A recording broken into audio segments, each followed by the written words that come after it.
Selamat datang kembali. Hari ini kita mau bahas sesuatu yang dekat banget sama kita semua di Indonesia, soal nasi putih. Terutama nih dampaknya buat Anda yang usianya udah di atas 60 tahun. Nah, sumber kita kali ini video dari Dr. Slamet Wibowo di kanal Klinik Sehat Lansia. Beliau ini ngomongin soal 7 jebakan maut nasi putih. Ini berdasarkan pengalaman beliau 30 tahun dampingi lansia. Jadi mari kita kupas bareng ya. Betul, betul.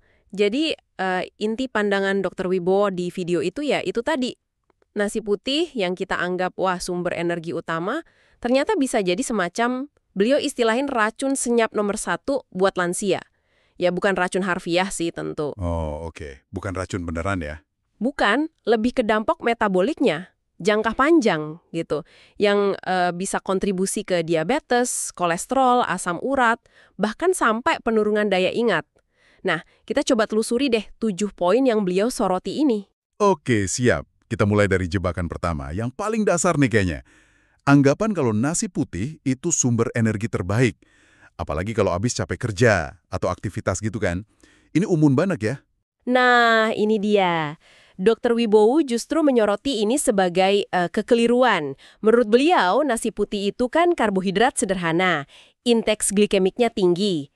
Analoginya itu kayak bensin, cepat terbakar, kasih energi instan, tapi ya cepat habis juga. Terus ninggalin jelaga. Maksudnya loncakan gula darah yang drastis. Wah, tsunami gula ya istilahnya. Iya, beliau pakai istilah itu. Itu memaksa pankreas kerja keras banget produksi insulin. Nah, pada lansia, ini bisa mempercepat kerusakan pankreas. Ujung-ujungnya bisa resistensi insulin, itu kan pintu gerbang diabetes. Jadi, energi sesaat tadi bayarannya mahal. Jadi energinya cepat tapi efek jangka panjangnya malah melemahkan ya. Kalau menurut Dr. Wibowo ini, beliau kasih contoh Pak Karto ya, usia 68, yang katanya ngantuk abis makan nasi tapi gemetar kalau telat. Gula darahnya tinggi. Betul. Setelah Pak Karto itu mengurangi porsi nasinya, terus diganti sebagian sama kentang rebus atau tahu kukus selama 2 minggu, hasilnya menurut cerita di video itu, Pak Karto merasa lebih bugar, nggak ngantuk lagi habis makan, nggak gemeteran, gula darahnya turun. Jadi ya itu tadi, sarannya jadikan nasi pelengkap aja, bukan pemain utama di piring kita. Utamakan protein sama karbohidrat kompleks kayak umbi-umbian. Oke. Paham. Nah, jebakan kedua apa nih? Jebakan kedua ini juga wah sering banget nih. Kebiasaan nasi makan nasi. Nasi makan nasi? Maksudnya? Ya makan nasi, lauknya juga yang tinggi karbohidrat. Misalnya nasi sama mie instan. Atau nasi pakai perkedel kentang. Nasi pakai bakwan tepung. Gitu. Menurut Dr. Wibowo ini kayak melipat gandakan tsunami gula tadi. Bikin darah jadi lebih kental. Kayak sirup gitu katanya. Akibatnya aliran darah ke pembuluh halus jadi susah, ke mata, ginjal, ujung kaki. Ini katanya berkontribusi ke masalah penglihatan, gagal ginjal, kaki kebas pada penderita diabetes. Waduh, ini sih kebiasaan yang, ya ampun, sering banget kita lihat atau malah kita lakukan sendiri ya. Contohnya Ibu Lastri tadi ya, 64 tahun, kakinya sering kesemutan. Ternyata, kebiasaannya makan nasi plus bakwan, nasi plus kerupuk. Terus setelah lauknya diganti jadi protein kayak tempe kukus atau telur rebus gitu, keluhannya berkurang.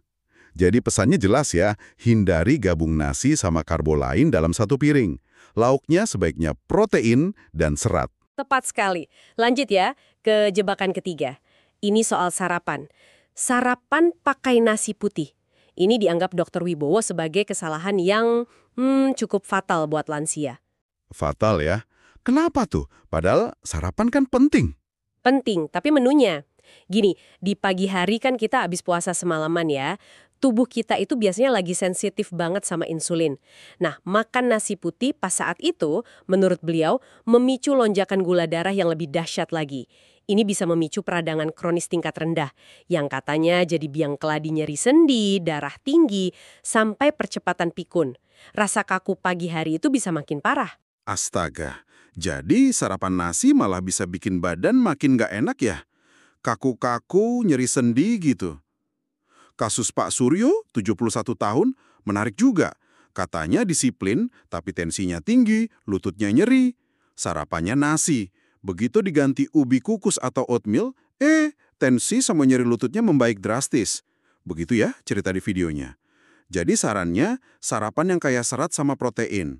Umbi, telur, sayur. Nasinya mungkin bisa buat makan siang aja. Betul, betul sekali. Nah, selain 3 poin utama tadi, ada beberapa kebiasaan lain yang sering dianggap sepele tapi disorot juga sama Dr. Wibowo. Pertama, soal manasin ulang nasi dingin. Ada beberapa studi yang beliau kutip itu menunjukkan proses pendinginan dan pemanasan ulang ini bisa mengubah struktur pati nasi. Mungkin ya, ini mempengaruhi cara tubuh kita mengolahnya jadi gula. Belum lagi risiko bakteri Bacillus cereus. Oh iya, bakteri ya.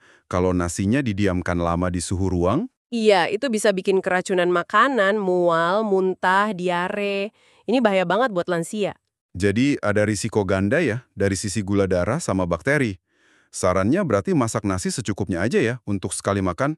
Idealnya begitu menurut beliau. Terus kebiasaan minum teh manis pas makan nasi. Wah, ini kayak nambah dosis gula lagi kan? Plus tanin di teh itu bisa ngikat zat besi dari makanan, terutama yang nabati. Jadi penyerapannya keganggu. Risikonya bisa anemia, lemah, letih, lesu begitu. Wah, iya juga ya. Jadi sebaiknya minum air putih aja pas makan. Kalau mau teh, Kasih jeda aja 1 atau 2 jam. Dan ya idealnya tanpa gula tehnya. kebiasaan kecil tapi dampaknya bisa berantai ya ternyata. Terus soal makan nasi tengah malam, gimana tuh? Nah, ini disebut Dr. Wibowo cara paling efisien buat numpuk lemak perut, lemak visceral yang bahaya itu. Soalnya metabolisme kan melambat ya kalau malam, terus juga ganggu kualitas tidur. Kalau lapar tengah malam, ya sarannya pilih air putih atau segenggam kacang, mungkin tahu kukus gitu. Oke, terakhir nih, ada jebakan psikologis katanya. Pikiran, sedikit aja nggak apa-apa. Ini gimana maksudnya? Iya, Dr. Wibowo menekankan kalau dampak buruk itu sifatnya akumulatif, jadi numpuk. Kebiasaan kecil yang diulang terus-terusan, lama-lama dampaknya besar. Kuncinya itu disiplin dan konsisten. Beliau contohin Pak Budi, 75 tahun. Bisa nurunin gula darah signifikan cuma dengan konsisten ngurangi nasinya 2 sendok diet makan. Sama nolak gorengan selama 3 bulan. Disiplin itu kuncinya. Wow, jadi kalau kita rangkum nih ya, pesan utama dari Dr. Wibowo di video ini sebetulnya bukan nyuruh kita musuhin nasi putih sama sekali ya. Bukan, bukan. Itu intinya. Tapi lebih ke gimana kita mengelolanya dengan bijak. Terutama ya seiring bertambahnya usia. Anggap nasi itu kayak tamu aja di piring kita, bukan tuan rumah. Porsinya lebih kecil, waktunya pas, terus didampingi protein sama serat yang banyak. Tepat sekali. Ya seperti yang disorot di sumber kita ini, kesehatan di usia lanjut itu kan seringkali akumulasi ya, hasil dari pilihan-pilihan kecil kita sehari-hari. Yang penting konsisten. Dr. Wibowo itu kayak ngajak kita untuk mulai dari yang kecil aja. Coba kurangi porsi nasi dikit. Atau stop minum manis pas makan. Terus rasakan dampaknya. Tubuh kita ini, punya kemampuan kok buat memperbaiki diri kalau kita kasih kesempatan.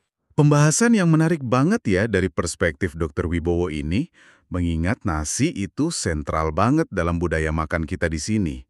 Ini jadi bikin mikir juga ya, ada nggak ya kebiasaan makan warisan lain yang mungkin tanpa sadar kita lakukan tiap hari, yang sebenarnya perlu kita tinjau ulang demi kesehatan jangka panjang kita, apalagi kalau usia makin bertambah?